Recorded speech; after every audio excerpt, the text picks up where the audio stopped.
चलिए तो अभी हम लोग जो 7 चैप्टर में है, यहाँ पे एक आपका बहुत ही इंपॉर्टेंट टॉपिक है शुद्ध प्रेरकीय परिपथ। ठीक है, यहाँ पे हम लोग को 3 परिपथ पढ़ना रहता है, एक प्रतिरोध वाला और एक प्रेरक के लिए और एक संधारित्र के लिए। तो यहाँ पे हम आपको बता रहे हैं शुद्ध प्रेरकीय परिपथ क्या होता है। तो देखिए ऐसा परिपथ यानी कि हमारा एक ऐसा विद्युत परिपथ है जिसमें केवल और केवल क्या जुड़ा है, प्रेरक जुड़ा है। क्या जुड़ा है, प्रेरक। अब सवाल उठेगा कि सर प्रेरक क्या है, तो ये ऑलरेडी आप लोगों को हम पढ़ाते आ रहे हैं पिछले चैप्टर से, ठीक है ना। 6 चैप्टर में भी जिक्र हुआ था।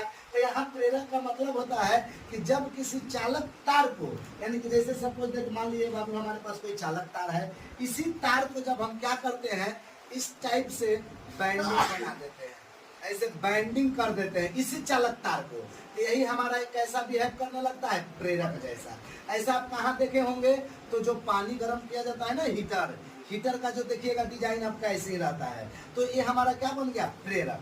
तो अब इसमें रियल में देखा जाए तो शुद्ध प्रेरकीय परिपथ संभव नहीं है, उसमें कहीं ना कहीं प्रतिरोध होगा। और समझ में आया। अब देखिए शुद्ध प्रेरकीय परिपथ में क्या विशेष बात है, इसमें बाबू विशेष बात यह है कि जब इसमें करंट देंगे जब इसमें हम करंट देते हैं तो यहाँ पे आने के बाद ना प्रतिरोध में यानी लोड में विद्युत वाहक बल तो चला जाता है, वोल्टेज तो चला जाता है, लेकिन आपका करंट इसमें पिछुआ जाता है, करंट पीछे रह जाता है और वोल्टेज आगे चला जाता है।